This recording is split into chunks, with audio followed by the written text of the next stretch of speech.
चलिए बच्चों, last class अपना रेडियस चल रहा था और रेडियस में मैंने आपको नीचे जाने पे रेडियस हमेशा क्या होता है बताओ?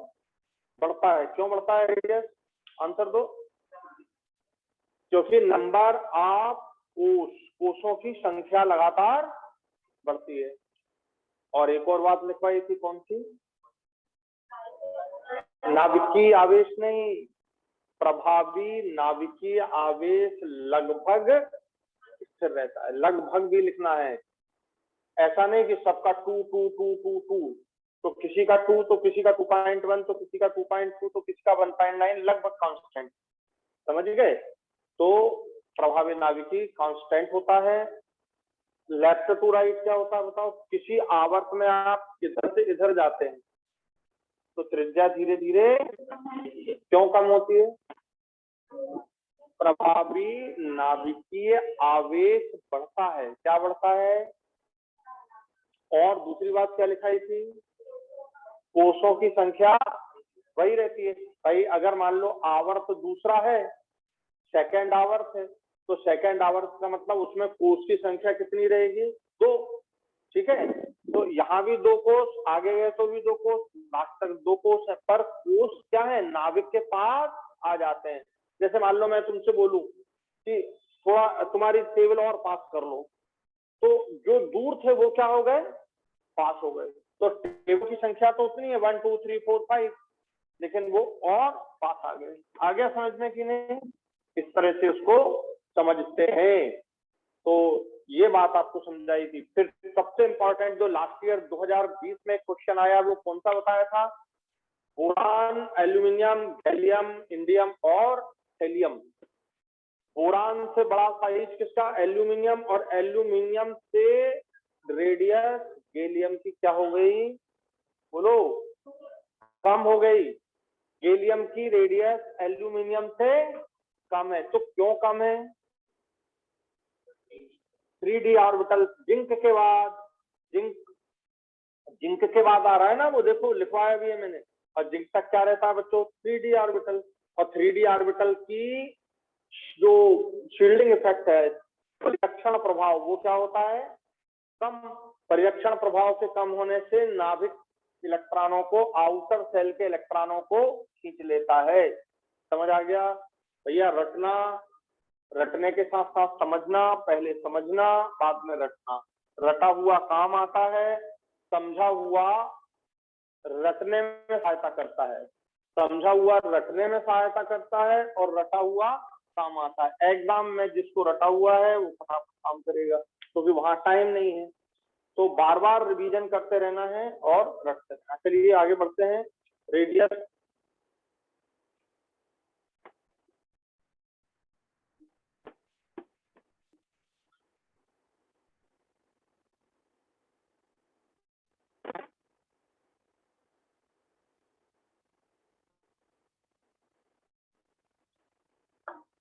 तो अब सोचो कि रेडियस पर कैसे कैसे क्वेश्चन आ रहे हैं। Boron, aluminium, gallium, indium, thallium. आसान नहीं है क्वेश्चन, ये क्वेश्चन आसान नहीं है, लेकिन आया है।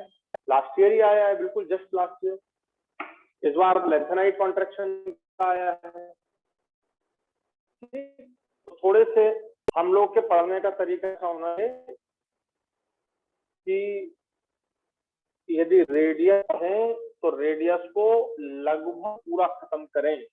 ठीक है, तो हम अब रेडियस पढ़ते हैं। लिखिए,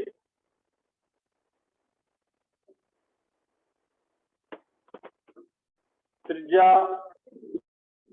जो बहुत इंपॉर्टेंट है डी ब्लॉक और एफ ब्लॉक के बीच। मैं यहाँ पे त्रिज्या पढ़ा रहा हूँ डी एवं एफ ब्लॉक में। डी एवं एफ ब्लॉक में ये त्रिज्या। तो थोड़ा सा 2-3 पॉइंट हमको मेन पढ़ने होते हैं, लेकिन 2-3 पॉइंट पढ़ना है, ठीक है, लेकिन पढ़ना तो पूरा ही पड़ता है ना। ऐसा थोड़ी कि मैं तुमको 2 पॉइंट पढ़ा दूंगा बस ये याद कर लो, वो पॉइंट थोड़े बनेंगे। तो यहाँ अपन डी ब्लॉक कहाँ से स्टार्ट होता है? चलिए अपन यहाँ से लिखते हैं स्कैंडियम 21, स्कैंडियम के नीचे यट्रियम 39, यट्रियम के नीचे लैंथेनम 57 और एक्टिनियम 89। कौन सा आवर्त है? कोई मुझे आवर्त बताएगा डी ब्लॉक से? क्योंकि आया भी है क्वेश्चन आपको, जल्दी बताओ आवर्त ये कौन सा है? फोर्थ आवर्त,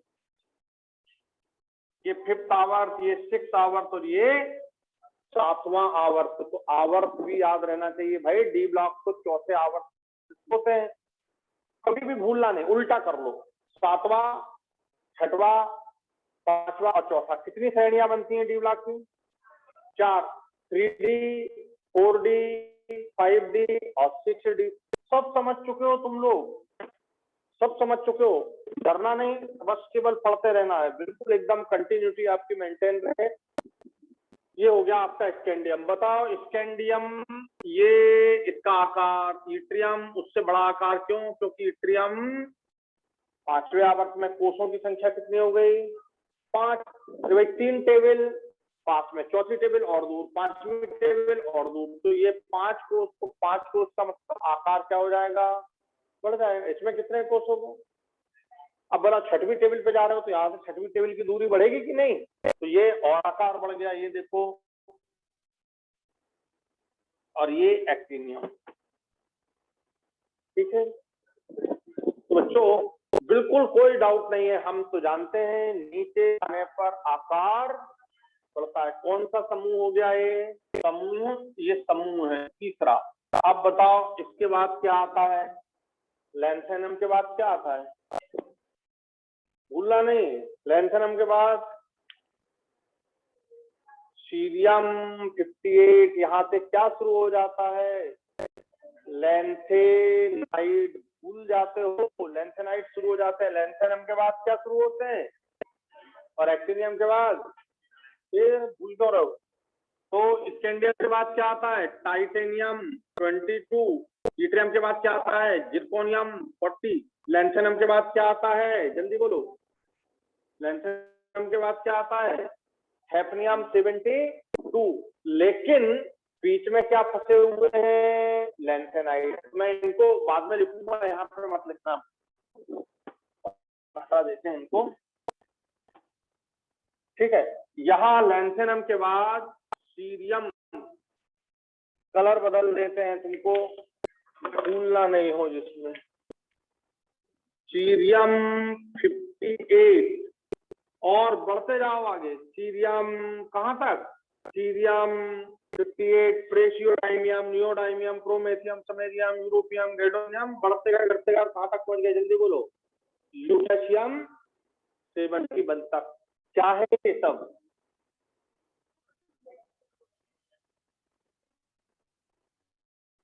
लैंथेनाइड। मैं अभी इनको आगे बाद में समझाऊंगा, है ना, पहले थोड़ी सी बात समझा दूं। लैंथेनाइड और हो जाएंगे, बताओ आगे। फिर से डी ब्लॉक एलिमेंट। अब यहाँ से स्कैंडियम के आगे क्या आ जाएगा? टाइटेनियम 22। इट्रियम के बाद यहाँ क्या आ जाएगा? बोलो। Zirconium 40।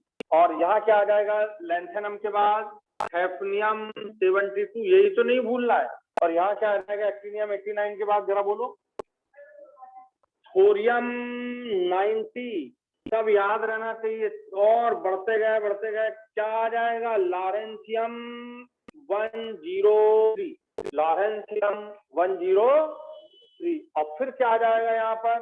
Titanium, zirconium, hafnium 104। Rutherfordium, अपना रदरफोर्ड साहब का एलिमेंट है रदरफोर्डियम, ठीक है। उनने खोजा नहीं है इसको, उनके नाम से है, भूले ना हम लोग, इसलिए नाम रदरफोर्ड दे दिया, ठीक है। तो रदरफोर्डियम। अब यहाँ पर ध्यान देना सब लोग। यहाँ लैंथेनाइड में कौन सा ऑर्बिटल आ जाता है? जल्दी बोलो। लैंथेनाइड को कौन सा नाम देते हो? 4f block element. क्या नाम देते हो? 4f block. तो बच्चों ये हो गया 4f। और 4f का परिरक्षण प्रभाव क्या होता है? सबसे कम। याद है ना, दुनिया में सबसे कम परिरक्षण प्रभाव किसका होता है? बोलो। f का। f में भी 4f और उससे भी कम हो जाता है, फिर 5f। तो अभी अपन उसकी बात नहीं करेंगे, अभी सिर्फ 4f की बात करते हैं। 4f का परिरक्षण प्रभाव कम है। इस परिरक्षण प्रभाव के कारण क्या होता है, इनके आकार धीरे धीरे धीरे धीरे क्या होते जाते हैं, कम, परिरक्षण प्रभाव कम होता है, इसलिए त्रिज्या कम होते जाती है। और इसी का नाम तुमने क्या दिया, लैंथेनाइड संकुचन। त्रिज्या कम होते जाती है, इसी का नाम तुमने क्या दिया, लैंथेनाइड संकुचन। इसी का नाम है लैंथेनाइड संकुचन। संकुचन का मतलब सब जानते हो ना यार, संकुचन मतलब बोलो, सिकुड़ जाना, कम हो गया। तो ये घटते घटते त्रिज्या इतनी कम हो जाती है, देखो बहुत ज्यादा है यहाँ पर, ये एकदम कम हो गई, और ये कम होते होते होते होते ये सबसे कम हो गई। और इसका प्रभाव, लैंथेनाइड संकुचन का प्रभाव इस पर पड़ता है, क्योंकि 4F तो यहाँ पर है ही, 4F तो इसमें भी आएगा, तो 4F का प्रभाव इस पर पड़ा, तो इसकी त्रिज्या और कम हो गई, इसकी त्रिज्या और कम हो गई, इसकी त्रिज्या कम हो गई। ये देखो इसकी त्रिज्या सबसे कम है, ज्यादा हो गई और ज्यादा हो गई और ज्यादा हो गई, ऐसा होना चाहिए। इसके बाद स्कैंडियम के बाद क्या आता है सीधा 22, तो इसकी त्रिज्या इधर जाने पे त्रिज्या कम होती है, ये त्रिज्या कम हो गई, ये देखो इधर जाने पे त्रिज्या कम हो गई, नीचे जाने पे त्रिज्या क्या होती है, जल्दी बढ़ो, बढ़ती है, ये नीचे जाने पे बढ़ती है, इधर जाने पे कम होती है, तो इधर जाने पे ये कम दिख रही है, नीचे जाने पे बढ़ रही। लेकिन यहाँ पर लुटेशियम के बाद हैफनियम त्रिज्या कम हुई, और इनकी त्रिज्या ऑलमोस्ट बराबर हो जाती, इसको बढ़ना चाहिए था। ये देखो, कम उससे ज्यादा उससे ज्यादा, कम उससे ज्यादा उससे ज्यादा होनी चाहिए थी, लेकिन क्या हुआ, नहीं हुई। किस कारण से नहीं हुई, समझ आ गया, इनकी और इनकी त्रिज्या बराबर हो गई। तो जिरकोनियम की त्रिज्या और हैफनियम की त्रिज्या लगभग बराबर हो जाती है, लगभग, बल्कि थोड़ी कम हो जाती है। ये 160 पिकोमीटर है और ये 159 पिकोमीटर, थोड़ी सी कमी हो जाती है, बढ़ना चाहिए था इसको भाई, नीचे जाने पर क्या होता, यहाँ पर क्या हो गया, लगभग बराबर हो गई। यही क्वेश्चन आपको इस साल आया था अब भी 2021 में, तो इसका कारण क्या होता है ये लिख दिया मैंने, लैंथेनाइड संकुचन के कारण ऐसा हुआ। तो आप इसको पहले ऐसे ही बनाओगे जैसे मैंने लिखा, फिर और समझाऊंगा दोबारा।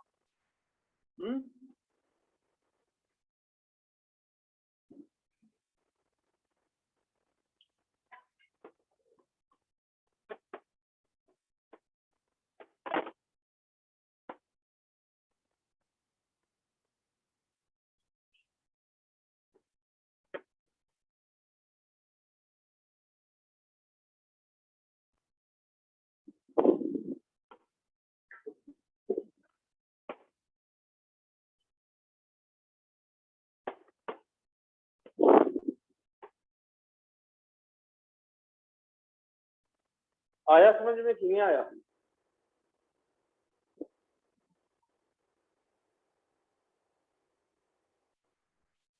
एक बार अच्छे से बना लो इसको, फिर दोबारा समझाएंगे, पूरा रीजन समझाएंगे तो तुमको याद हो जाएगा।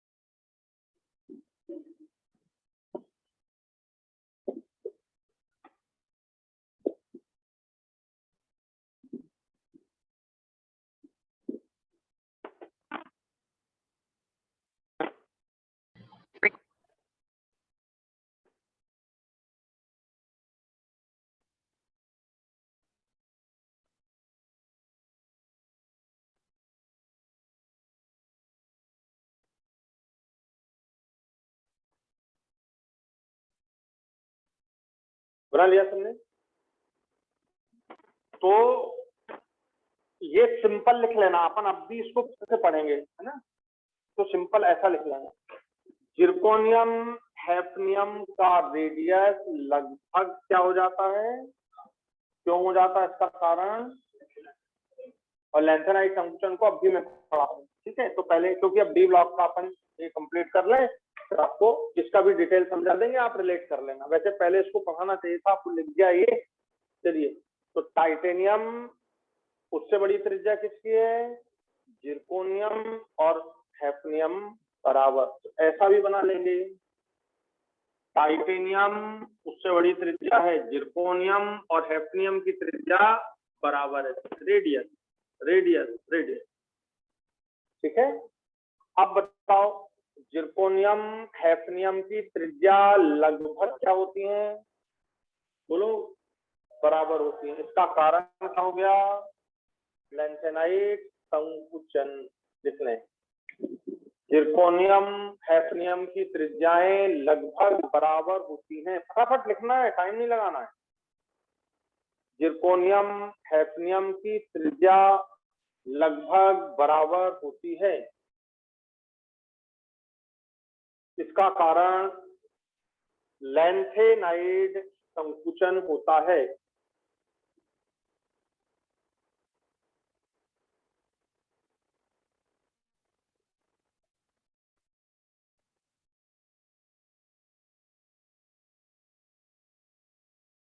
समझ आ गया? तो ये खास बात है, ये आपको अभी आया है, और इसको अपन अब भी 5 मिनट बाद समझते हैं। अब मैं इसको पूरा कंप्लीट कर दूं,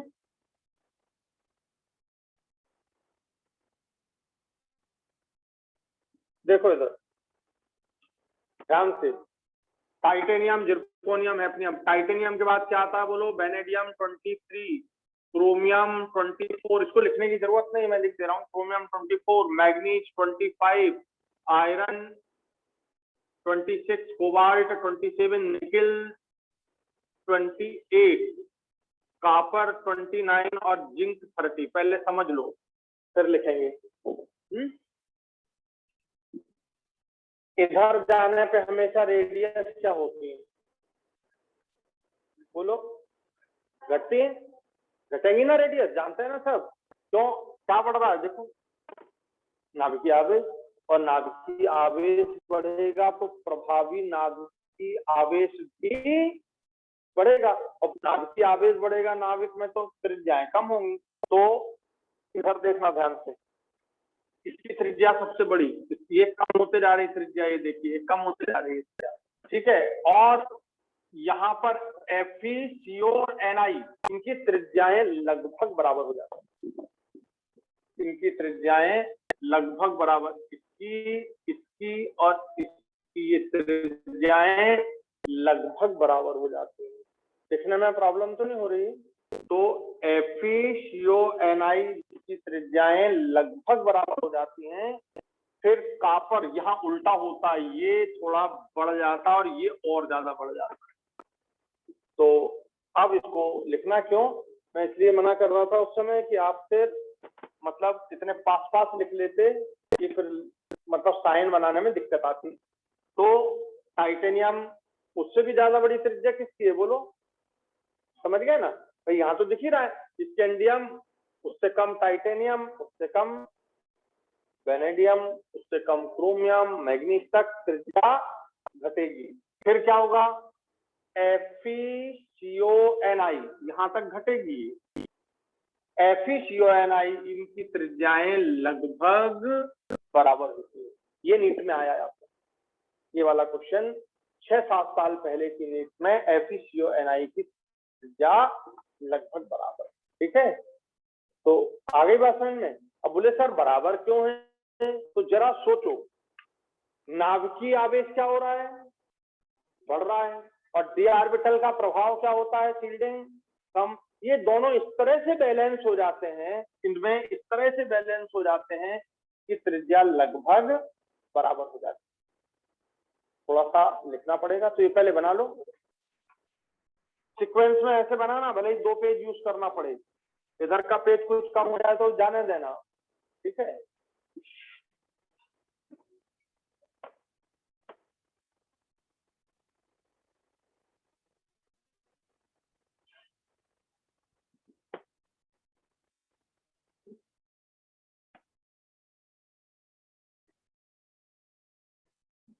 पूरा ऐसा 2 पेज यूज करना, सीधे लिखते जाना।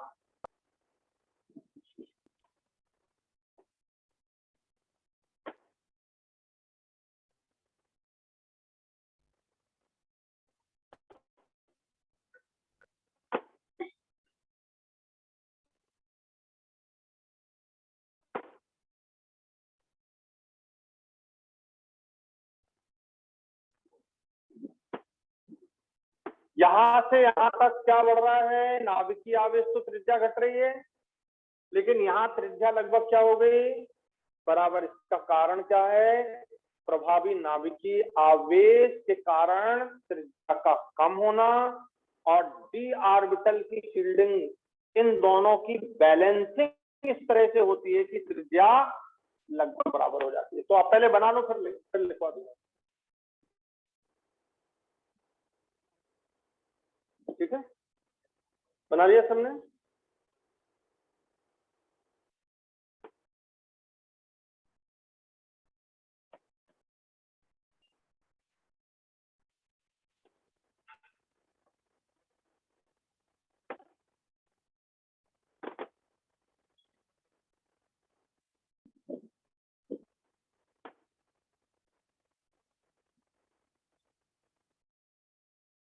तो लिखो, FeCO-Ni की त्रिज्याएं लगभग बराबर होती हैं।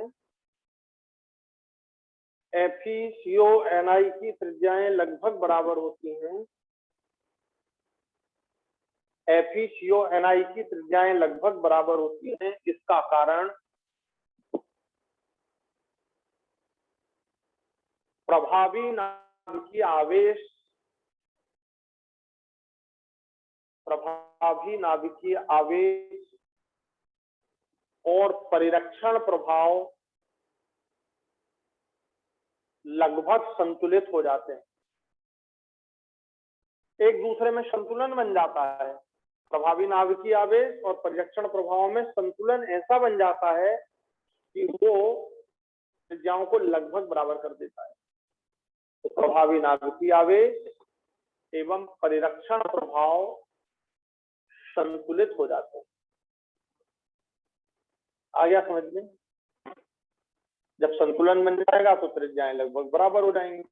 और यहां तक क्या रहेगा, यहाँ त्रिज्या क्या हो रही है, कम हो रही है। क्यों? क्योंकि नाभिकीय आवेश लगभग बढ़ रहा है। नाभिकीय आवेश के बढ़ने के कारण प्रभावी नाभिकीय आवेश बढ़ रहा है। तो यहाँ पे रीजन प्रभावी नाभिकीय आवेश है, यहाँ पर रीजन प्रभावी नाभिकीय आवेश और परिरक्षण प्रभाव के बीच संतुलित हो जाते हैं, संतुलन बन जाता है। और यहाँ पे लास्ट में थोड़ी सी त्रिज्या बढ़ती है। क्यों? क्योंकि परिरक्षण प्रभाव ज्यादा हो जाता है और नाभिकीय आवेश उसकी तुलना में कम प्रभावशाली हो जाता है। नाभिकीय आवेश की प्रभाविता कम हो जाती है और परिरक्षण प्रभाव की प्रभाविता बढ़ जाती है। तो थोड़ी सी त्रिज्या बढ़ जाती है। देखिए, जिंक में त्रिज्या ज्यादा है, तो ये क्वेश्चन यहाँ पे या तो ये आता है या ये आता है कि लास्ट में त्रिज्या क्यों बढ़ जाती है। तो तीन ही तो चीज है, ये प्रभावी नाभिकीय आवेश और ये क्या, परिरक्षण प्रभाव बिल्कुल बराबर है, दोनों संतुलन हो गया, त्रिज्या बराबर हो गई। प्रभावी नाभिकीय आवेश ज्यादा है, नाभिक पे आवेश ज्यादा है तो इलेक्ट्रॉनों को खींच लेगा, तो त्रिज्या कम हो जाएगी। और अगर ये थोड़ा सा बढ़ गया, परिरक्षण प्रभाव बढ़ गया, नाभिकीय आवेश उसकी तुलना में थोड़ा कम होने लगे, तो क्या होगा, थोड़ी फैल जाएगी। बस इसी बात है। तो यहाँ लिखना, कॉपर और जिंक में, कॉपर और जिंक में त्रिज्या थोड़ी सी बढ़ जाती है। कॉपर एवं जिंक में त्रिज्या थोड़ी सी बढ़ जाती है। यहाँ सामने दे या रेड कलर से बना लेना ये साइन।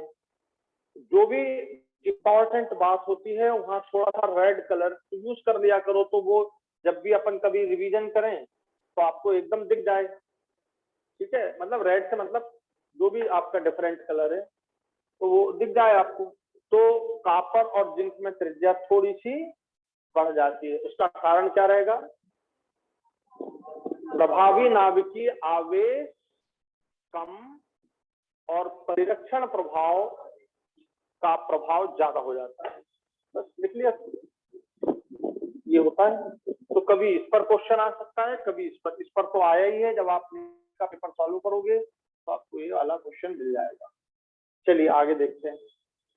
अब यहाँ आते हैं, नीचे जाने पर तो बढ़ना ही है। जिरकोनियम के बाद यहाँ पे titanium, zirconium, zirconium, vanadium, niobium, niobium tantalum, chromium, molybdenum, tungsten, manganese, technetium, rhenium, iron, ruthenium, osmium, cobalt, rhodium, iridium, nickel, palladium, platinum, copper, silver, gold, zinc, cadmium, mercury. सब ध्यान से देखें, लिखना बंद। नीचे जाने पर त्रिज्या हमेशा बढ़ेगी, यहाँ तो इंक्रीज होगी। एक मैं लिख देता हूं, यहां से यहां तक त्रिज्या क्या होगी? त्रिज्या बोलो बढ़ती है। और यहाँ क्या हो गई त्रिज्या? अरे भाई यहाँ भी बराबर हो जाएगी। ये देखो सबकी त्रिज्या लगभग क्या हो गई है? बराबर। समझ आ गया? जो काम यहाँ हुआ वही काम यहाँ तक होगा। कैडमियम और मरकरी की त्रिज्याएं भी क्या होंगी? लगभग समान हो जाएंगी। तो ध्यान देना, ये कौन सा आवर्त है और ये कौन सा है? पांचवें और छठवें आवर्त। पांचवें और छठवें आवर्त। पांचवें में ये आ गया पूरा, छठवें में ये आ गया पूरा। पांचवें और छठवें आवर्त की त्रिज्याएं काय के बाद? लेंथेनाइड एक्टिनाइड के बाद पांचवें और छठवें आवर्त की त्रिज्याएं क्या होती हैं? लगभग बराबर होती हैं। जब ये बराबर हैं तो ये सारे बराबर हो जाएंगे। आ गया समझ में? और सबका कारण, सबका बाप लेंथेनाइड कॉन्ट्रैक्शन। समझ आ गया?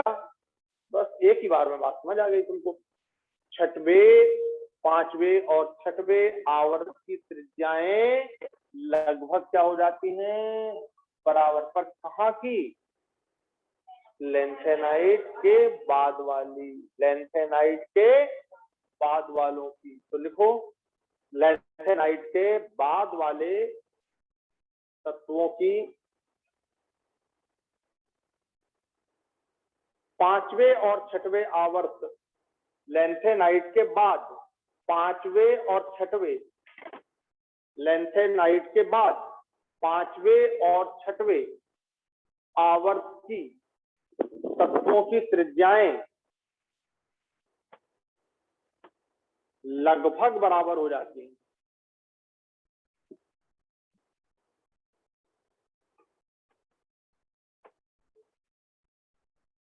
इसका कारण भी वही लेंथेनाइड कॉन्ट्रैक्शन,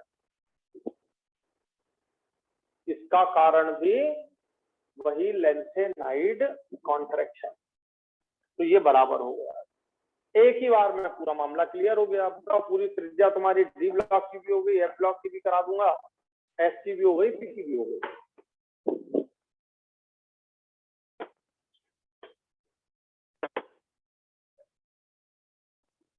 तो कहां कहां पे कौन कौन सी बात ध्यान रखने की है? समझ आ गई? आपको इस साल जिरकोनियम हैफनियम वाला ऑप्शन है। चलो अब मान लो यही आ जाए कि पांचवें और छठवें आवर्त की त्रिज्याएं बराबर क्यों होती है, तो उसका आंसर भी वही है। जो इसका आंसर, जो इसका आंसर वही इसका आंसर, वही इसका आंसर। समझ गए ना? हटा दें? नहीं,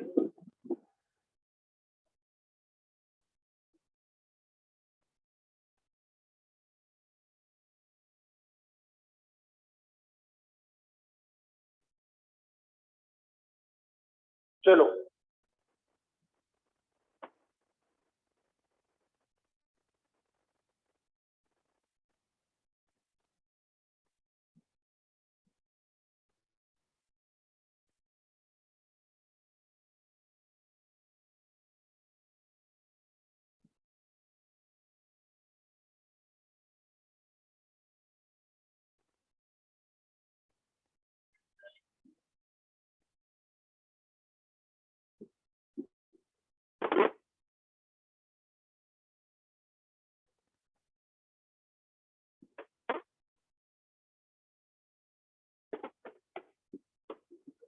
बेटा क्लियर हो गया सबको?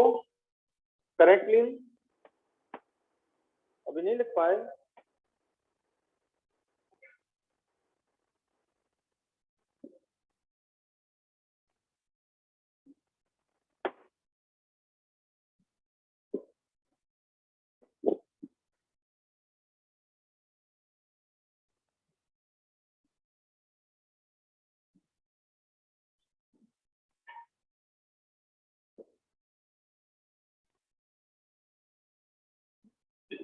अब देखो नीचे तो फिर बढ़ेगी त्रिज्या, अब इसको जरूरत नहीं है लिखने की, ये तो नीचे बढ़ेगी, यहाँ पे इक्वल है, नीचे बढ़ जाएगी। आप चाहें तो एक बार में लिख सकते हो, ये थोड़ा सा ये रदरफोर्डियम थोड़ा बढ़ गया, यहाँ पे नीचे फिर यहाँ पे बराबर हो गई, यहाँ पे फिर त्रिज्या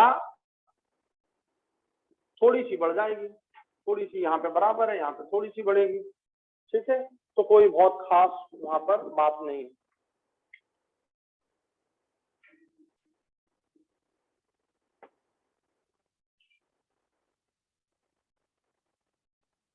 और देखो लास्ट में क्या आया, बोलो, जिंक कैडमियम मरकरी आपने पढ़ा है ना अभी, लास्ट में वहां लिखा था जिंक क्या होता है 30, कैडमियम 48 और मरकरी 80। ऐसे आप चाहो तो बना सकते हो, ये लिखा है मैंने, इसके बाद आप 72, 70, 80 तक पहुंच जाओगे। ठीक है, और इसके आगे का कल समझा दिया, कौन सा,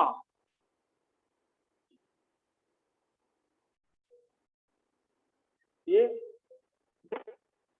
यहाँ कोई डी ब्लॉक नहीं है, इसकी त्रिज्या कम, इसकी ज्यादा, इसकी एकदम कम हो जाती है, फिर इसकी ज्यादा हो गई, फिर इसकी ज्यादा हो गई, ये कम हो गई, क्योंकि यहाँ पर कौन है, और जिंक में कौन सा आर्कल होता है 3D। और एकदम एकदम ये गांव में रह रहे थे, एकदम गांव से कहाँ आ गया, शहर में, शहर की हवा लग गई, समझ गए?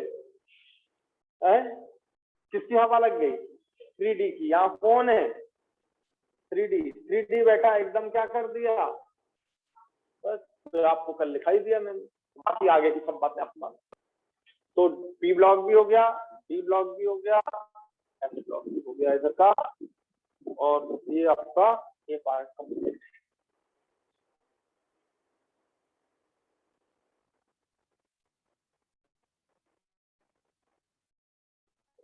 अब इसको देखते हैं,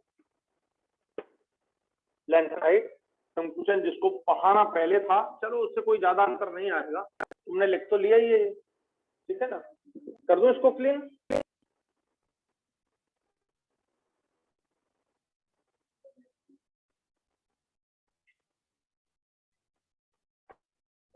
लेंथेनाइट संकुचन, अब अपना टॉपिक हो गया लेंथेनाइड संकुचन।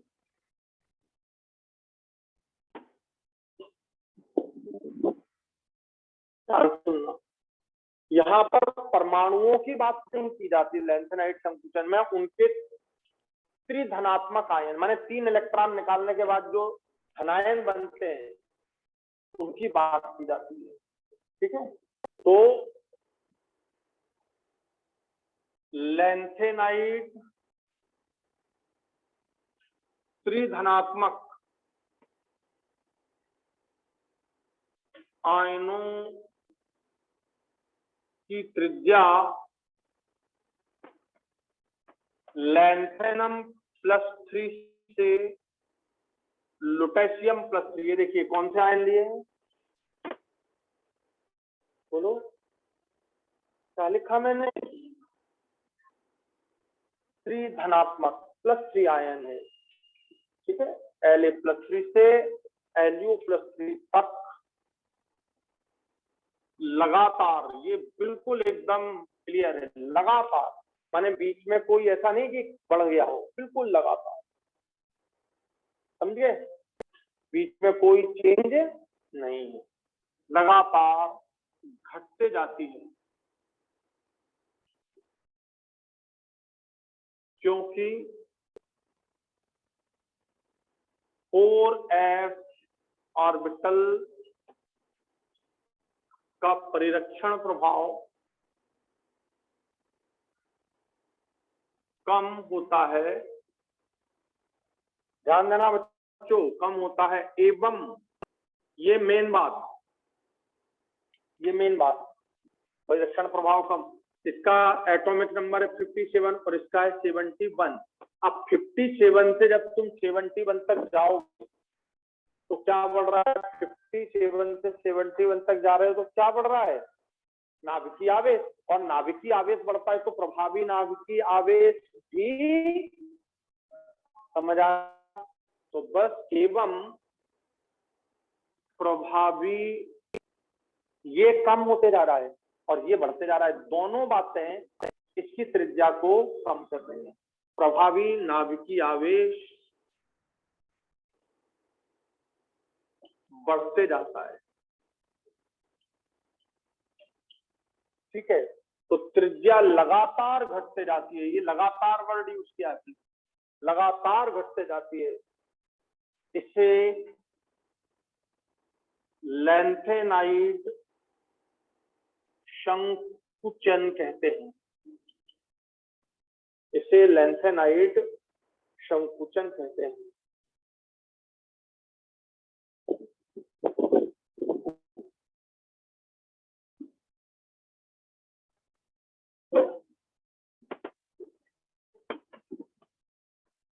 क्या कहते हैं बेटा? लैंथेनाइड संकुचन कहते हैं, ठीक है। तो अब आपको लैंथेनाइड संकुचन का कारण है, तो पहला कारण क्या है और दूसरा कारण क्या है? मुख्य कारण क्या है? ठीक है।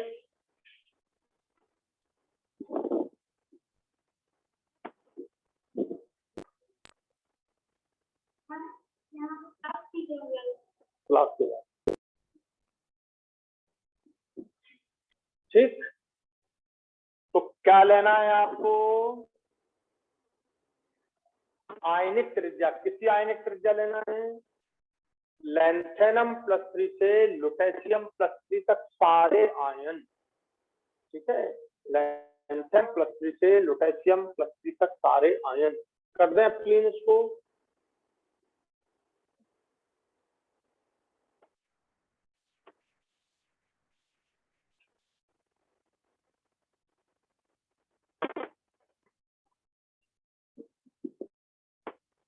कितने होने चाहिए एटम?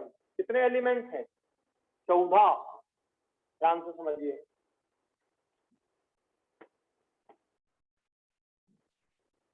यहां अपन ले रहे हैं परमाणु क्रमांक, ठीक है। कहां से शुरू कर दें?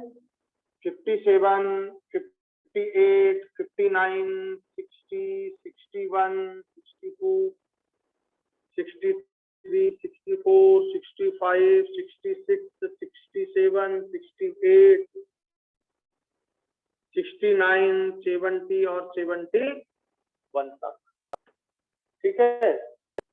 यहां से अपन ने शुरू कर दिया। 57 किसका है? लैंथेनम। सबसे बड़ी त्रिज्या आपको लैंथेनम की दिखाई दे रही है, ये त्रिज्या है इधर। ये सबसे कम,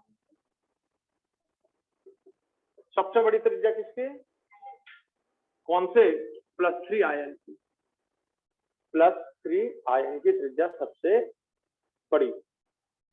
ये वैल्यू पूछी गई है नीट में 106 पिकोमीटर। जब नीट का पेपर सॉल्व करोगे तो ये वैल्यू पूछी गई है 106 पिकोमीटर, ठीक है। पिकोमीटर, मीटर नहीं है।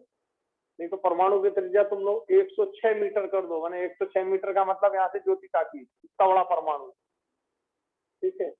106 पिकोमीटर, ठीक है। तो लैंथेनम +3 सबसे बड़ी त्रिज्या है। और धीरे धीरे, अब ये मैंने लिखी दी और आपको आता है ना, लैंथेनम, सीरियम, प्रेशियोडाइमियम, नियोडाइमियम, प्रोमेथियम, यूरोमियम, और कहां तक चले आए बोलो? ल्यूटेशियम तक।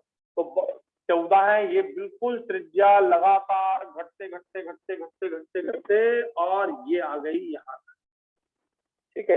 तो ये बिल्कुल सीरियम +3 और कम हो जाएगी, प्रेशियोडाइमियम +3 और कम हो जाएगी, नियोडाइमियम +3 और कम हो जाएगी। यार अब लिखते रहना तुम लोग।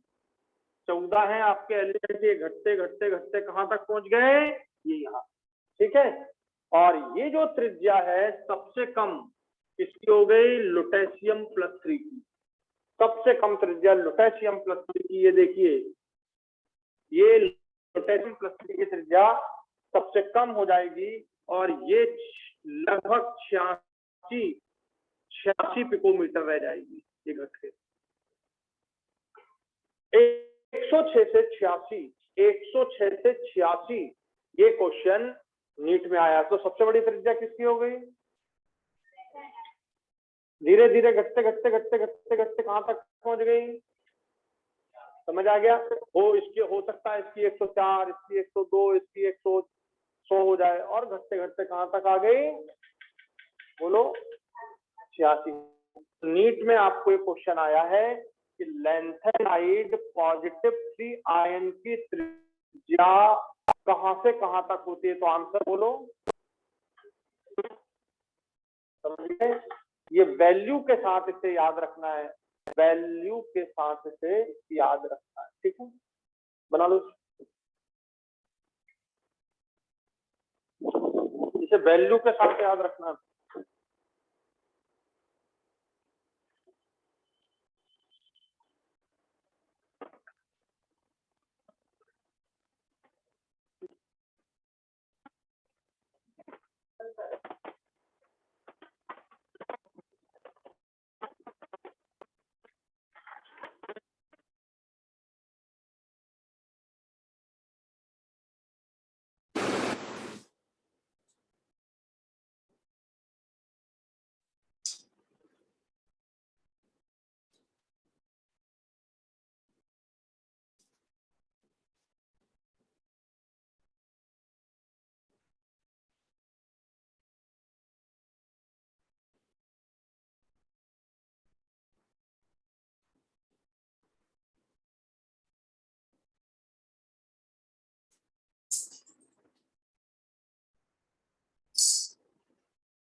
तो अब आप उनके नाम तलवा के लिख लेना, और नाम लिखने की जरूरत क्या है? अगर याद है तो लिख लो, देखो अच्छा याद हो जाए दोबारा।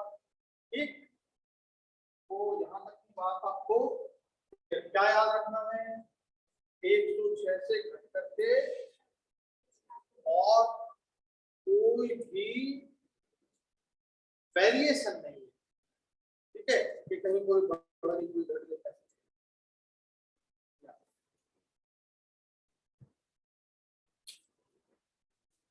अब कई बार क्वेश्चन आता है कि सर आप त्रिज्या लैंथेनाइड प्रति आयनों की क्यों ले रहे हो? क्योंकि उसी में एग्जैक्टली डिक्रीज होता है। लैंथेनाइड तत्वों में, अब तत्वों की बात कर रहा हूं, तो लैंथेनाइड तत्व परमाणु में लैंथेनम धीरे धीरे घटते घटते घटते घटते घटते घटते यूरोपियम 63। जैसे अगर आप यूरोपियम 63 पर आते हो, यूरोपियम 63 कम पड़ जाता है,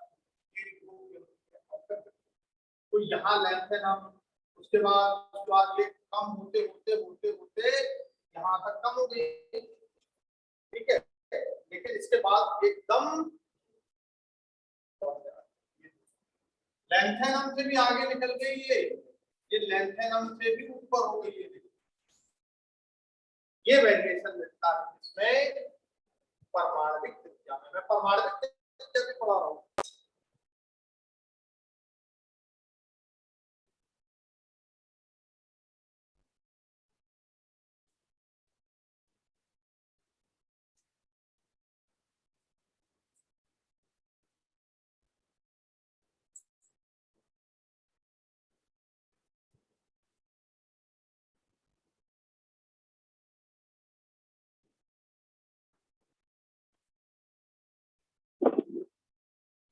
परमाणविक त्रिज्या में लेंथेनम उससे कम होते होते होते होते कहां तक आ गए आप?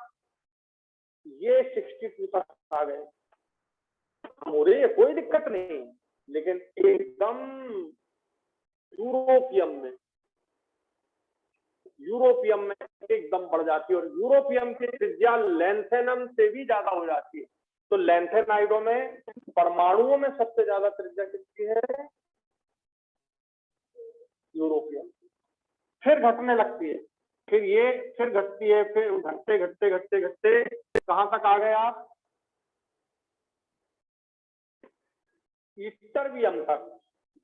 इट्टरबियम, ये इट्टरबियम में एकदम फिर बढ़ जाती है, ये फिर इट्टरबियम, ये वाई भी इट्टरबियम में फिर बढ़ जाती है, उससे कम हो जाती है।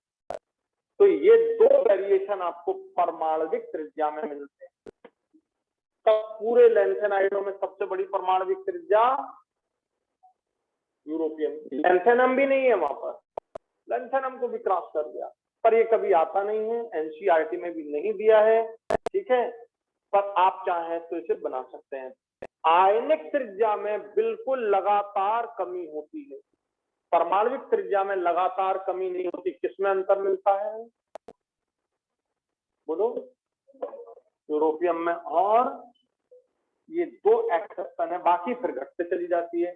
ये एक्सेप्शन है, बाकी फिर घटती है, कोई प्रॉब्लम नहीं। बस दो जगह आपको एक्सेप्शन मिलते हैं, आप चाहो तो बना लो, इसको अच्छा रहेगा, क्या दिक्कत है, ठीक है।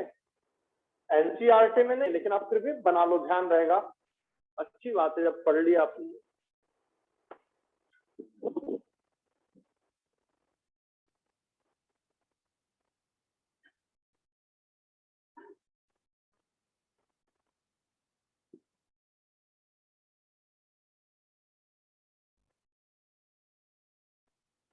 ये आएगा नहीं, इसलिए मैं इस पे ज्यादा फोकस नहीं कर रहा हूं, ठीक है। मेन वही है लेंथेनाइट संकुचन में लेंथेनम प्लस सी आयनों की त्रिज्या।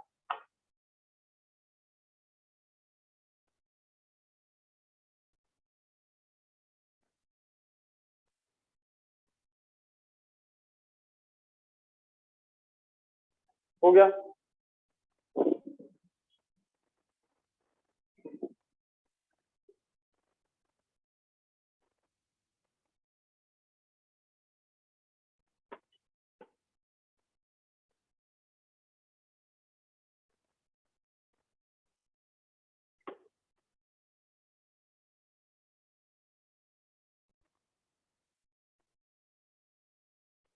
देखो, तो ये आपका लेंथेनाइट संकुचन की भी बात हो गई, ठीक है। अब कई बार क्वेश्चन मन में आता है कि क्या सर एक्टिनाइट संकुचन नहीं होता? होता है। अरे भाई, एफ ऑर्बिटल वो भी है, 4f ये है, 5f ये है, और एफ ऑर्बिटल आकृति सबकी सेम होगी, चाहे वो 4f हो चाहे 5f हो, ठीक है। आकृति तो सबकी सेम होगी कि नहीं? तो 4f भी प्रभावकारी होता है, शील्डिंग प्रभाव करता है, 5f भी करता है, पर 5f का शील्डिंग प्रभाव और कम होता है इससे 4f से, ठीक है। तो वो क्या करता है, त्रिज्या को और कम करने की कोशिश करता है, लेकिन वो इतना महत्व का क्यों नहीं रहता? वो इतना महत्व का इसलिए नहीं रहता कि उसके नीचे, अब एक्टिनाइट कौन से आवर्त में है जरा सोचो? 7वें आवर्त में है, और 7वें आवर्त के बाद 8वां आवर्त है क्या जी बताओ? नहीं है। तो जब इसके बाद कुछ है ही नहीं, तो फिर इसका महत्व कम हो जाता है। आ गया समझ में? नहीं तो जैसे लैंथेनाइट संकुचन होता है वैसे एक्टिनाइट संकुचन भी होता है। ठीक है, तो ऐसे लिख लेंगे, जिस प्रकार लैंथेनाइट संकुचन होता है उसी प्रकार 5F के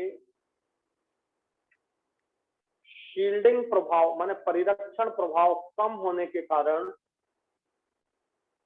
5F के परिरक्षण प्रभाव कम होने के कारण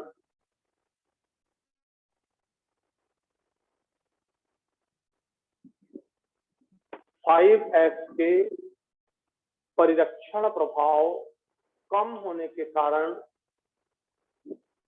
एक्टिनाइट संकुचन भी होता है। फिर से एक बार बोल रहा हूं, जिस प्रकार लैंथेनाइट संकुचन होता है उसी प्रकार 5F के परिरक्षण प्रभाव कम होने के कारण एक्टिनाइट संकुचन भी होता है।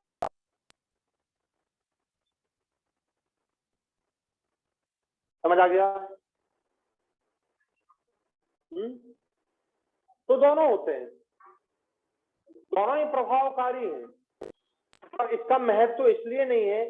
अब जैसे ये लास्ट में बैठे हैं बच्चे, ठीक है, उसके बाद कोई है ही नहीं, तो मैं इनको देखूंगा, उसके बाद कोई है ही नहीं, उनको क्यों देखूं?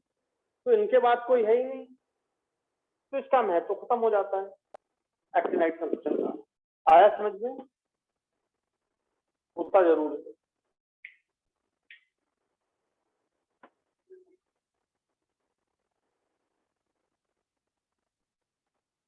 तो अब बताओ, त्रिज्या की ये बातें अच्छे से समझ में आ गई सबको? अब अगली त्रिज्या लिखना है आइसो इलेक्ट्रॉनिक की त्रिज्या। आइसो इलेक्ट्रॉनिक की त्रिज्या, आइसो इलेक्ट्रॉनिक किसे कहते हैं? जिनमें इलेक्ट्रॉनों की संख्या समान होती। आइसो का मतलब समान, हिंदी में सम इलेक्ट्रॉनिक पढ़ा चुका हूं मैं वैसे।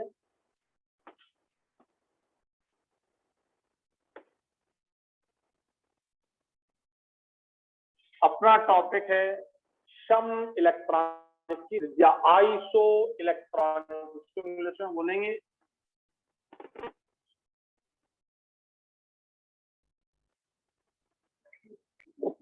जब भी आइसो आए, isomer, iso electronic, isotope, iso का मतलब सम इलेक्ट्रॉनिक, सम इलेक्ट्रॉनिक। ध्यान से देखिए इधर,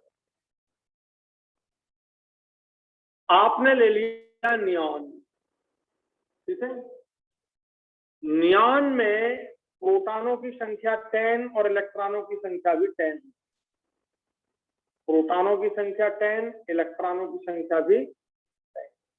परमाणु सोडियम, प्रोटॉनों की संख्या 11, सोडियम के बाद मैग्नीशियम, प्रोटॉनों की संख्या 12, एल्यूमिनियम, प्रोटॉनों की संख्या 13। बात ध्यान से सुनना, इलेक्ट्रॉन भी 11, प्रोटॉन भी, इसमें प्रोटॉन 12 तो इलेक्ट्रॉन भी 12, इसमें प्रोटॉन 13 तो इलेक्ट्रॉन भी 13। लेकिन यदि मैं इस पर एक पॉजिटिव चार्ज ले आऊं तो इलेक्ट्रॉन कितने बचेंगे बोलो? समझ आ गया?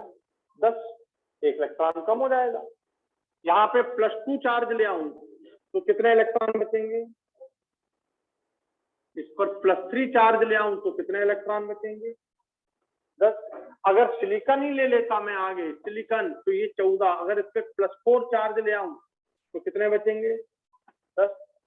आ गई बात में?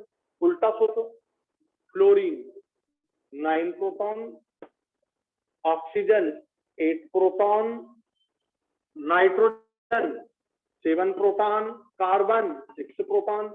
अब बताओ, मुझे आइसो इलेक्ट्रॉनिक बनाना हो तो क्या करना चाहिए? इसमें कितने इलेक्ट्रॉन है? 9। एक इलेक्ट्रॉन बढ़ा दूंगा तो चार्ज कैसा आ जाएगा? अब कितने इलेक्ट्रॉन हो जाएंगे बोलो? इसमें कितने प्रोटॉन है? तो इलेक्ट्रॉन भी कितने 8। अगर मुझे 10 इलेक्ट्रॉन करना है तो मुझे क्या कितने इलेक्ट्रॉन बढ़ाने पड़ेंगे? तो यहाँ पर मुझे 3 इलेक्ट्रॉन बढ़ाने पड़ेंगे 10 को, तो -3 चार्ज। यहाँ पे मुझे 10 इलेक्ट्रॉन के लिए -4 चार्ज लेना पड़ेगा, 4 इलेक्ट्रॉन बढ़ाने पड़ेंगे। अब बताओ सभी में इलेक्ट्रॉनों की संख्या क्या हो गई? जल्दी बोलो, क्या हो गई? सम इलेक्ट्रॉनिक। समझ आ गया? अरे इस साल आपको नीट में क्वेश्चन भी तो आया है सम इलेक्ट्रॉनिक का। कौन से सम इलेक्ट्रॉनिक नहीं है? ये वाला पेपर देखा करो, ये वाला क्वेश्चन कौन सा सभी मैं बताऊंगा, सम इलेक्ट्रॉनिक नहीं। तो ये सब के सब सम इलेक्ट्रॉनिक हो गए, सिंपल है। अब दिमाग लगाओ, अब मुझे बताओ सब में इलेक्ट्रॉनों की संख्या क्या हो गई? ऋणात्मक आवेश सब में बराबर हो गया। अब बताओ नाभिक में कौन सा आवेश होता है? और नाभिक में सबसे ज्यादा धनावेश किसको दिख रहा है? बोलो, सबसे ज्यादा धनावेश, जिस पर जितना ज्यादा धनावेश होगा वो इलेक्ट्रॉनों को, बोलो, नाभिक की तरफ खींचेंगे। तो सबसे छोटा आकार किसका हो गया और सबसे बड़ा आकार? इसमें प्रोटॉन कितने हैं? बोलो 6, और इलेक्ट्रॉन कितने हैं? तो नाभिक में 6 प्रोटॉन और इलेक्ट्रॉन बाहर कितने? 10। तो इलेक्ट्रॉन तो मस्त रहेंगे, लड़ेंगे झगड़ेंगे, दूर दूर जाएंगे। तो भाई साहब प्रोटॉन कम तो नाभिकीय आवेश कम, इलेक्ट्रॉन ज्यादा, तो इसकी त्रिज्या सबसे बड़ी और इसकी त्रिज्या सबसे छोटी। बच्चों सम इलेक्ट्रॉनिक के लिए, सम इलेक्ट्रॉनिक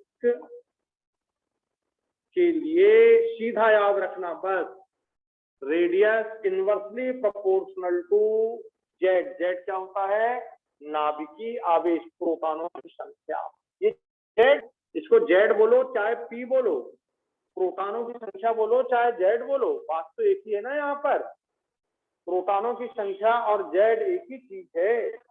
तो जेड प्रोटॉनों की संख्या, जिसके पास सबसे ज्यादा उसकी त्रिज्या सबसे कम, इनवर्सली प्रोपोर्शनल। ये ज्यादा बढ़ेगा तो ये घटेगी।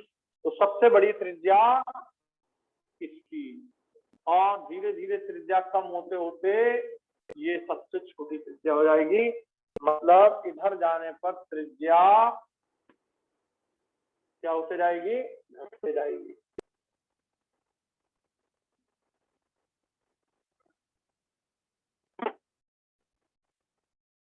त्रिज्या घटते जाती है, ये विद्या है।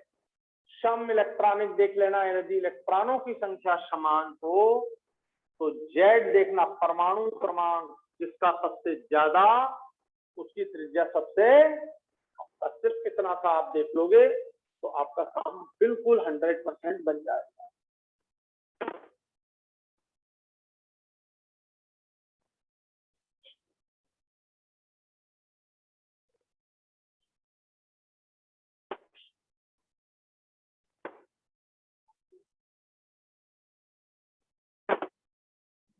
समझ आ गया बेटा?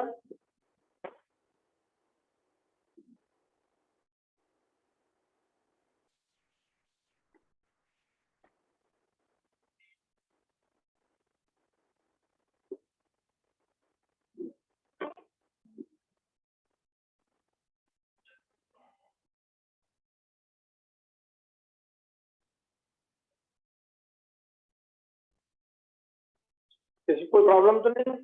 क्या देखना? नाभिकीय आवेश, नाभिकीय आवेश का दूसरा नाम प्रोटॉनों की संख्या, परमाणु क्रमांक, धनावेश।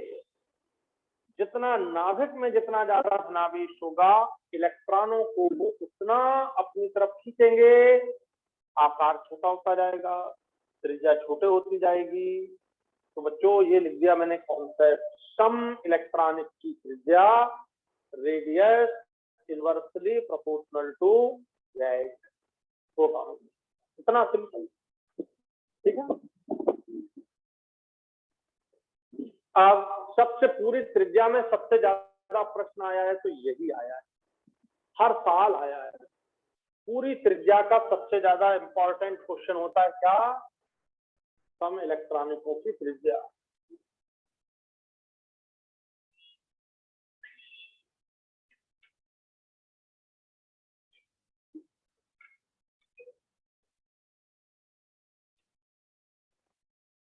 चलो अब मुझे बताना, क्वेश्चन दे रहा हूं एक।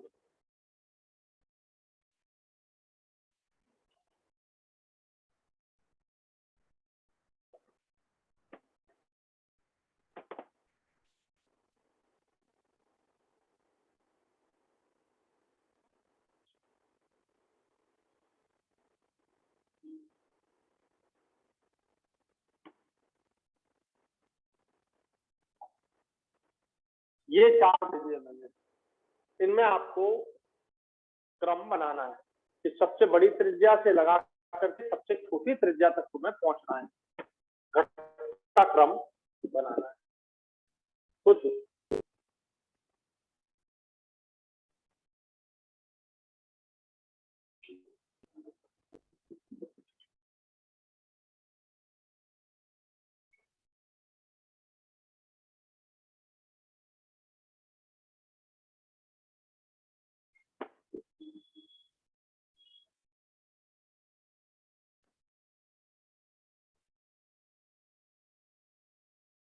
अब बोले सर आपने तो अभी जेड लिख दिया था, बच्चों जेड लिख के नहीं दिया जाएगा, ठीक है, नहीं तो फिर फायदा क्या।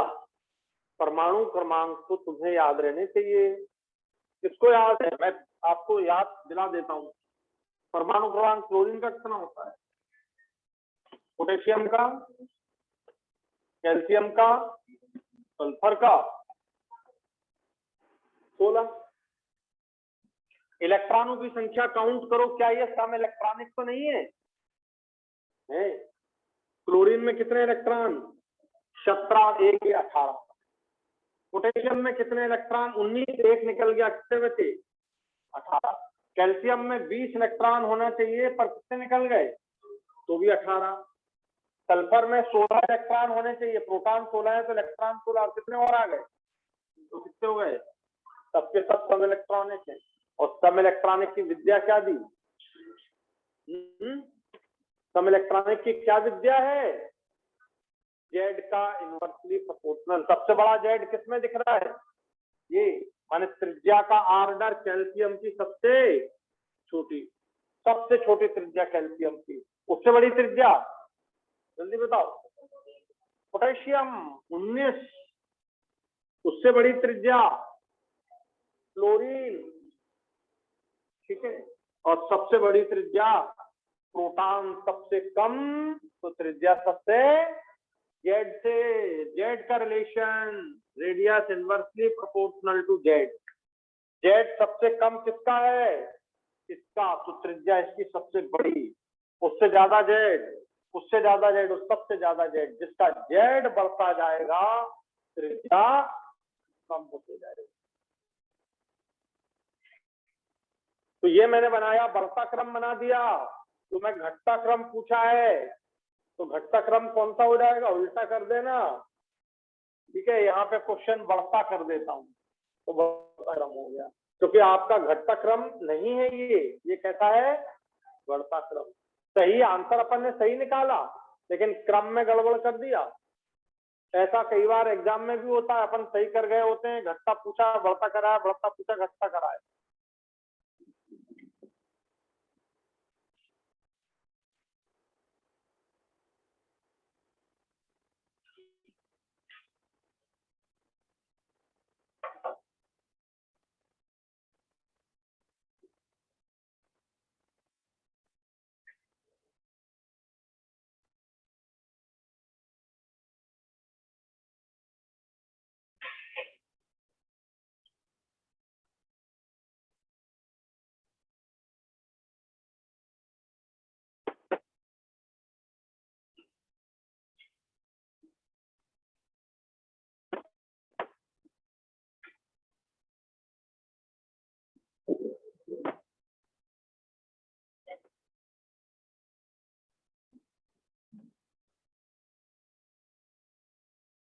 पूरा क्लियर हो गया तो बच्चों, ये नीट में आया बिल्कुल यही का यही।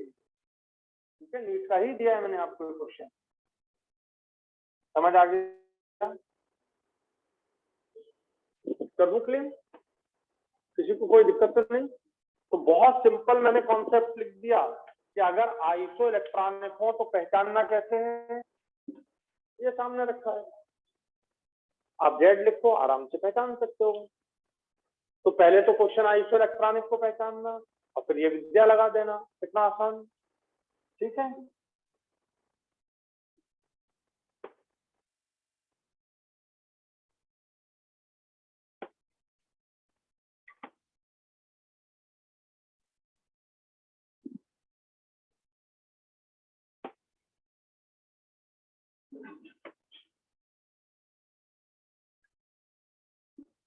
ध्यान देना बच्चों, आइसो इलेक्ट्रॉनिक की त्रिज्या पहचान ली तुमने, कोई दिक्कत नहीं, पहचानना आ गया। अब इस साल जो क्वेश्चन एक सिंपल सा आया कि आइसो इलेक्ट्रॉनिक को पहचानिए कौन सा नहीं है, ऑप्शन दे रहा हूं, कौन सा सम इलेक्ट्रॉनिक नहीं है, ए बी सी डी सब फालतू, एक जो आपका आया Fe+2 और Mn+2, बताओ क्या ये सम इलेक्ट्रॉनिक है कि नहीं, आप बताओ, ठीक है। और मैं सारे ऑप्शन लिख देता हूं, Fe+3 Mn+2, सोडियम +1 मैग्नीशियम +2, ठीक है, ऑक्सीजन -2 और क्लोरीन -1। चलिए लिख दिए मैंने।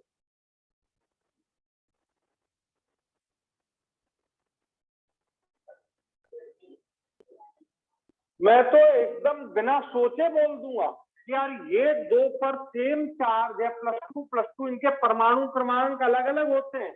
Fe का परमाणु क्रमांक होता है 26 और मैग्नीज का परमाणु क्रमांक होता है 25। ये भी नहीं मालूम हो मुझे, ध्यान से सुनना, ये भी नहीं मालूम हो मुझे तो समान आवेश में अलग अलग परमाणुओं की त्रिज्या, अलग अलग परमाणुओं में इलेक्ट्रॉनों की संख्या समान हो ही नहीं सकती, हो ही नहीं सकती। जरा सोचो, इसमें इलेक्ट्रॉन कितने रहेंगे 26, इसमें इलेक्ट्रॉन कितने 25, इस पर चार्ज कितना आया +2 -2 कर दो, कितने बचे बोलो 24, इस पे चार्ज है +2, 25 में से 2 माइनस कर दो, कितने बचे 23। यार कभी हो ही नहीं सकता, दिमाग लगाओ कि अगर समान आवेश है माने समान इलेक्ट्रॉन निकल गए। अच्छा मान लो इसके पास भी 100 रुपए, इसके पास भी 100 रुपए, दोनों के पास 100 रुपए, दोनों के पास 100 रुपए, ठीक है, दोनों से 100 रुपए मैंने ले लिए, 100 रुपए तो वो गलत है, उदाहरण हो जाएगा, यही ज्यादा सही है। तो परमाणु क्रमांक कितने हैं 26 और 25, और दोनों में बराबर इलेक्ट्रॉन ले लिए आपने, तो क्या इलेक्ट्रॉन बराबर रहेंगे? नहीं रह सकते। और आप इसको वेरीफाई कर लो, देखो ये तो मालूम होना चाहिए, ध्यान से सुन लो। डी ब्लॉक की पहली श्रेणी स्कैंडियम से लगा के जिंक था, और S block sodium potassium rubidium, P block calcium strontium barium, इनके परमाणु क्रमांक आपको ध्यान में रखने चाहिए, ये मेन। और ये एक दिन में याद नहीं होंगे, कि तो क्वेश्चन करते जाएंगे, जैसे अभी पढ़ते जा रहे हैं लिखते जाएंगे तो वो याद हो जाएंगे, ऐसे याद होंगे। तुम सोचो कि मैं एक दिन में रट डालू, ऐसा नहीं होता, ठीक है।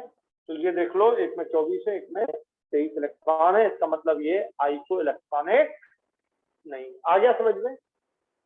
बोलो, ये क्वेश्चन कितना सिंपल, इसको 1 सेकंड में ये आपको अब भी बता दिया, ये आपको अब भी बता दिया, ये दोनों समान दिए, एक में चार्ज क्या है +3, एक में +2। जरा सोचो, अगर 3 इलेक्ट्रॉन निकाल दो इससे तो कितने बचेंगे 23, इसमें 2 इलेक्ट्रॉन निकालो तो 23, तो ये समान हो जाएंगे, समान सम इलेक्ट्रॉन।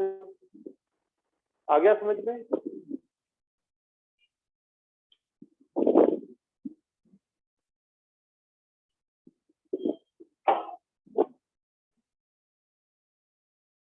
कोई दिक्कत तो नहीं समझने में?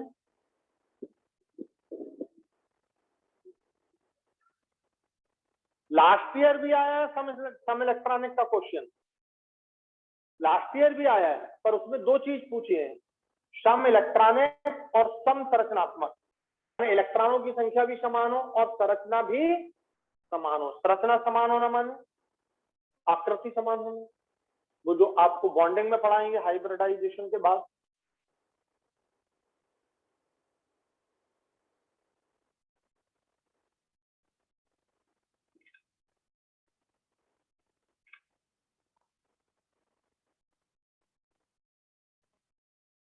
तुम्हारा कंपटीशन 10 बच्चों के बीच नहीं है, तुम्हारा कंपटीशन पूरी इंडिया से है। हमेशा ये ध्यान रखना, ठीक है।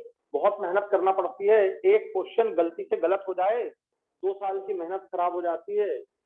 एक क्वेश्चन गलती से गलत हो जाए कि मालूम है और गलत हो जाए, होता है ऐसा कई बार मिस्टेक हो जाती है। तो आपका कंपटीशन 10 बच्चों से नहीं है, 50 बच्चों से नहीं है, एमपी में नहीं है, पूरे इंडिया में है। इंडिया के बाद फिर एमपी में। अब 3 प्रकार की फिर कैटेगरी है भाई, जनरल है, ओबीसी है, ठीक है, रिजर्व कैटेगरी है, उनमें भी है। तो सब बच्चे तो पढ़ ही रहे हैं ना, ऐसा थोड़ी है कि बच्चे पढ़ नहीं रहे हैं। तो कंपटीशन हर लेवल पर बच्चों उतना ही है, ठीक है। तो इसलिए पढ़ने का तरीका इस तरह से हो कि आपसे गलतियां ना हो, क्वेश्चन पेपर इस तरह से सॉल्व करें कि गलतियां ना हो। और जब क्वेश्चन सॉल्व करें तो न्यूमेरिकल पूरा सॉल्व करके देखें। ऐसा नहीं कि यार ये तो बन जाएगा, तो ऐसा गुणा करना है बस हो गया, ठीक है, ऐसा नहीं करना है। इस साल का क्वेश्चन पेपर देखा है, कितने पास 25.18, 26.2, इतने पास ऑप्शन है। तो आपको गुणा करके देखना ही पड़ेगा। आप सोचो कि यार हाँ 4, अब ये 4.093 है और ये 8.7 है, इसमें 8 चौके 32। अरे यार 32 वाला आंसर लगा दो। अरे भाई 8.87 और उसने दे दिया 32.9 और दूसरा दे दिया 41.2। इतने पास है कि आपको गुणा करके देखना ही पड़ेगा।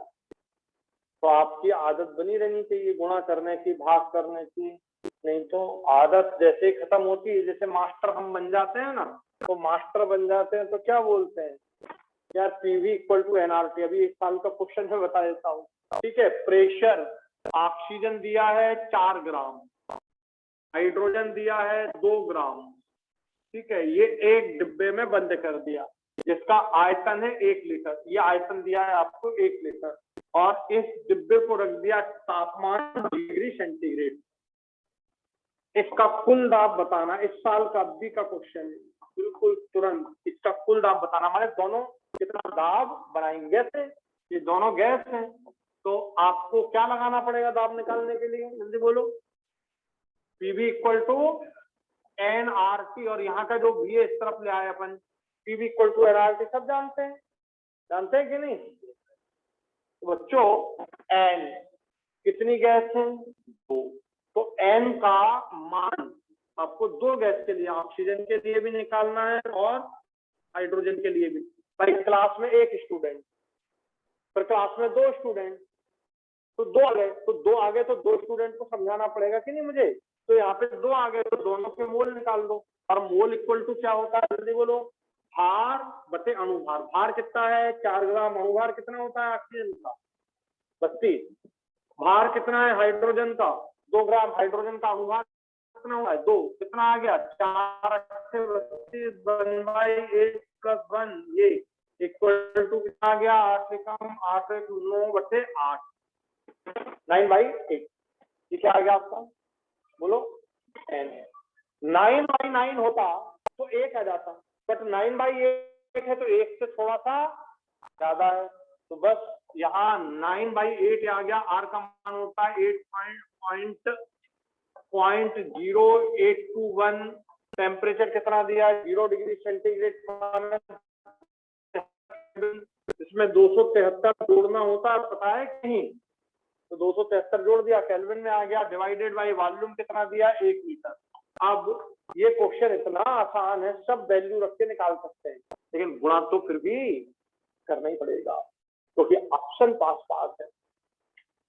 बोले सर ये तो बहुत सरल है, काय को हमारा टाइम खराब करवा रहे हैं इसमें, गुणा करवा के क्वेश्चन ऐसा देके।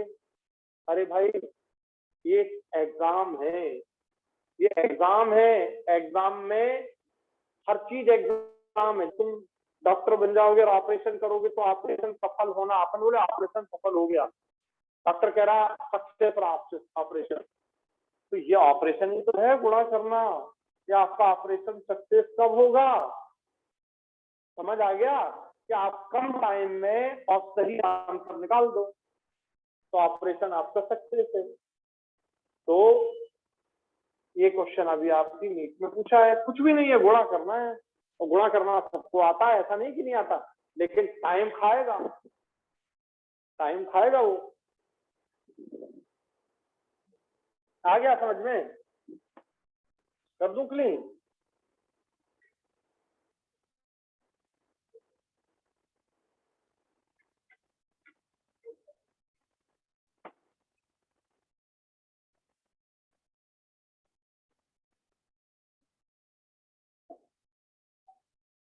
तो इस तरह से हम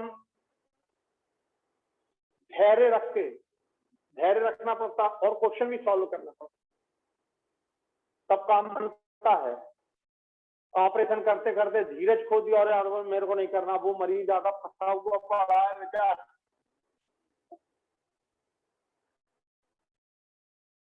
तो इसीलिए होते हैं। आपके अंदर फास्ट भी हो, आप धैर्य भी हो आपके अंदर, ठीक है, माइंड कूल भी हो। क्वेश्चन देने जाते, अपन पेपर देने जाते हैं, अपन पेपर देने जाते हैं और रास्ते में कोई मिल जाए, ठीक है, रास्ते में कोई मिल जाए, बाई चांस अपना धक्का लग जाए या ना भी लगे और अपने गालियां देने लगे, तो अपन उसे छोड़ के कर देते हैं कि नहीं भैया मेरा पेपर, इससे बोलना ही नहीं, अभी बाद में रखेंगे। ये धैर्य है, ये ठंडा दिमाग है कि नहीं तो वहीं लड़ने लगे, बोले आ जा, ठीक है। अब पहला काम क्या है? पेपर देना। तो ये सारे, हर स्टेप लाइफ के एग्जाम ही हैं, हर स्टेप लाइफ के एग्जाम, ठीक है। हर एग्जाम में पास होना है तो नीट में भी पास हो जाएंगे, घर में भी सारे, हर टाइम पे एग्जाम है। क्या वो एग्जाम नहीं है मम्मी पापा लड़ रहे हैं, ठीक है, लड़ते हैं खूब, ठीक है, उनने कहा भी इस समय बिल्कुल सैलरी नहीं मिली और तू लगी है मेरे पीछे, साड़ी लिवाओ साड़ी लिवाओ, लड़ते हैं। और उसमें अपना दिमाग खराब हो रहा है, भाई तुम लड़ रहे हो, हमें अपना काम नहीं करने दे रहे हो, अपना पेशेंस वहां भी रखना है, समझ गए? भाई बहन लड़ रहे हैं, पढ़ने नहीं दे रहे हैं, वो डिस्टर्ब कर रहे हैं, पड़ोसी इतना खराब है कि दिन भर परेशान करता है, कुछ ना कुछ पानी डालते ही रहता है, तो पूरी मिट्टी हमारे घर ही आती है, उससे भी लड़ना है, समझे कि नहीं? तो हर हर पॉइंट पर एग्जाम है, इन एग्जाम को फेस करना आना चाहिए। जब इन एग्जाम को अपन फेस करते हैं तो आपके सामने जो भी बड़े बड़े एग्जाम आएंगे उनको भी फेस कर लिया जाएगा। चलिए आगे बढ़ते हैं। आइसो इलेक्ट्रॉनिक की त्रिज्या समझ आ गई आपको? आइसोटोपिक त्रिज्या, ये भी नीट में आपको क्वेश्चन आया है, मैं आपको बताता हूँ। आइसोटोप, यार आइसोटोप किसे बोलते हैं? बोलो, आइसोटोप किसे बोलते हैं? कम स्थानिक,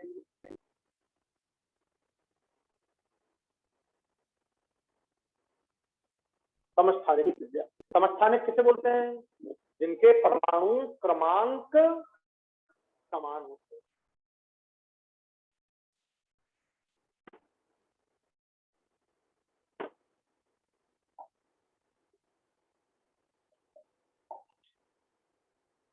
परमाणु क्रमांक का मतलब क्या चीज? जेड माने प्रोटॉनों की संख्या समान होती है। या प्रोटॉन ही तो है जो डिसाइड करने वाले होते हैं, होते हैं कि नहीं? बोलो, ध्यान से देखो, ध्यान से देखो। हाइड्रोजन के कितने परमाणु, कितने आइसोटोप हैं? 1H1, 1H2, 1H3। प्रोटॉनों की संख्या बोलो, सभी में कितनी दिख रही है? ये बोलो 1 1 1, ये प्रोटॉनों की संख्या 1 1 है। समझ गए? अरे दिख रही है ना ये।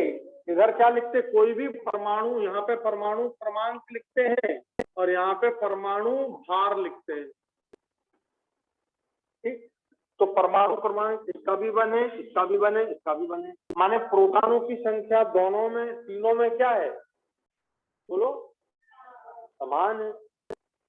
इलेक्ट्रॉन कितने हैं इनमें बच्चों? इलेक्ट्रॉन, हाइड्रोजन में इलेक्ट्रॉन एक ही होगा, इसमें भी एक होगा, इसमें भी एक होगा। फिर डिफरेंस क्या है, न्यूट्रॉन का 1 -1 0, 1 3 -1 2 न्यूट्रॉन, इसमें एक न्यूट्रॉन, इसमें 0। ये कोई काम के नहीं है।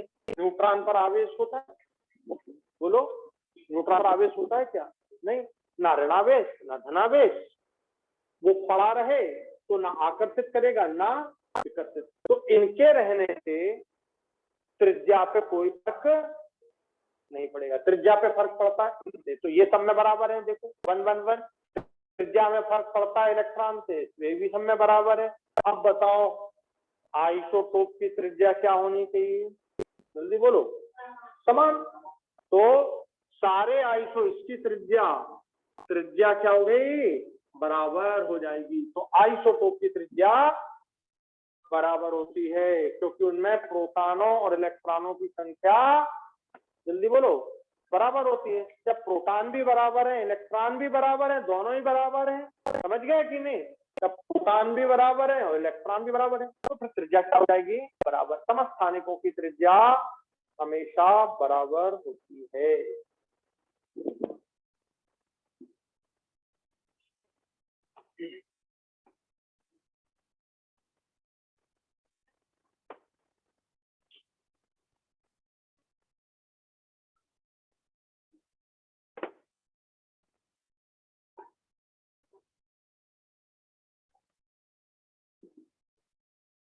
आ गया समझ में? आप क्लोरीन दे दें, क्लोरीन में 2 समस्थानिक है, एक 35 वाला है और एक 36 वाला है। बताओ परमाणु क्रमांक कितना है, 17, इलेक्ट्रॉनों की संख्या 17, तो त्रिज्याएं क्या हो जाएंगी, बोलो बराबर। आप कभी भी परेशान नहीं होना, हमेशा आइसोटोप की त्रिज्याएं बराबर होती हैं। आइसो इलेक्ट्रॉनिक की त्रिज्या इनवर्सली प्रोपोर्शनल टू Z होती है, परमाणु क्रमांक की व्युत्क्रमानुपाती होती है। ठीक है, नीचे जाने पर त्रिज्या बढ़ती है और लेफ्ट टू राइट जाने पर त्रिज्या घटती है। लेंथेनाइडों की त्रिज्याएं घटती हैं, टाइटेनियम, जिरकोनियम, हैफनियम बराबर हो जाती हैं। और बस ये सबसे खास बातें हैं कि आपका पूरा त्रिज्या खत्म हो गया। अब आप त्रिज्या से रिलेटेड कोई भी क्वेश्चन कर सकते हो, आता सब है। अब आपकी ड्यूटी है कि वो आपको बनता है कि नहीं बनता, आपको याद है कि नहीं, आप कितने जल्दी कर पाते हैं, आपको प्रैक्टिस करके उसको आगे बढ़ाना है। समझ आ गया सबको? किसी को कोई प्रॉब्लम तो नहीं त्रिज्या में? सब टाइप की त्रिज्या आपको मैंने समझा दी, कर डालिए, इसको अच्छे से पढ़ डालिए और अपने एनसीईआरटी के क्वेश्चन पूरे सॉल्व करना। सबके पास है कि नहीं हिंदी मीडियम के एनसीईआरटी? सबके पास। एनसीईआरटी नहीं हो तो ले लो, ठीक है, उसका सॉल्यूशन आता है। सॉल्यूशन मतलब एनसीईआरटी के जो क्वेश्चन दिए हैं उनके आंसर सॉल्यूशन, वो भी ले लो। ठीक है, 4 बुक एनसीईआरटी की, 2 11th की, 2 12th की, और उनके 2 सॉल्यूशन, ज्यादा महंगे नहीं है, ठीक है, वो ले लो। क्या कर सकते हैं, सबसे इंपॉर्टेंट चीज क्या है, पुस्तक क्यों है?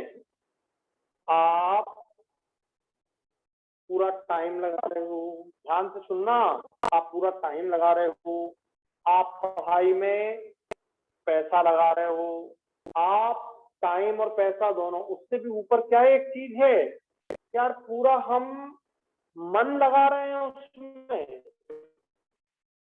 ठीक है। तो जब मन भी लगा रहे हैं, धन भी लगा रहे हैं, तन मन धन सब लगा रहे हैं, तो क्या धन का सही उपयोग क्या होना चाहिए, पुस्तक लेना, एनसीईआरटी की पुस्तक लें, ठीक है, और उसे पूरा थ्रू आउटली सॉल्व आ गया समझ में? हर गैस से पैसे को कट कर दो, रोज बोलता हूँ, ठीक है? अच्छा खाना खाने में और पुस्तक लेने में कभी भी कंजूसी नहीं करना चाहिए। बार बार बच्चे मुझसे बोलते हैं सर अच्छा खाना 5 स्टार में नहीं खाना है अपने को, घर में अच्छा खाना खाना है, बढ़िया सब्जी लेके आए, आज परवल लाए तो कल लौकी लाए तो कल जो भी मतलब आप लोग खाते हो, ठीक है? बदलो, खूब खाओ, खूब सो, सो, खूब सो, दिल से बिल्कुल एकदम कि यार अब सोचिए, पढ़ाई करना बैठ जाओ, पूरा नींद लेने के बाद पढ़ना चाहिए, पूरी नींद ले लो, ठीक है?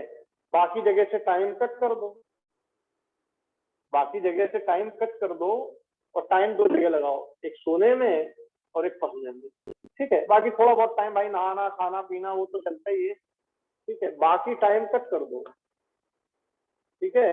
खूब सोना है, नींद पूरी लेना। खूब सोने का मतलब ये नहीं है कि सर ने बोल दिया आज 15 घंटे सोऊंगा, ठीक है? मतलब कोई व्यक्ति की नींद 5 घंटे में पूरी हो जाती है, कोई व्यक्ति की नींद 6 घंटे में पूरी होती है। यदि आप 6 घंटे सो लेते हैं एकदम 100% कंप्लीट हो जाती है आपकी नींद। 6 घंटे से कम में कोई की भी नींद कंप्लीट नहीं होती। 6 घंटे तो आपको नींद तो देने पड़ेंगे, ठीक है? इससे कम नहीं। ज्यादा हो जाए 6:30 हो जाए तो डरना नहीं, अच्छे ही है, कोई बुराई नहीं, ठीक है? चलिए रखते हैं, थैंक यू वेरी मच, जय हिंद सर।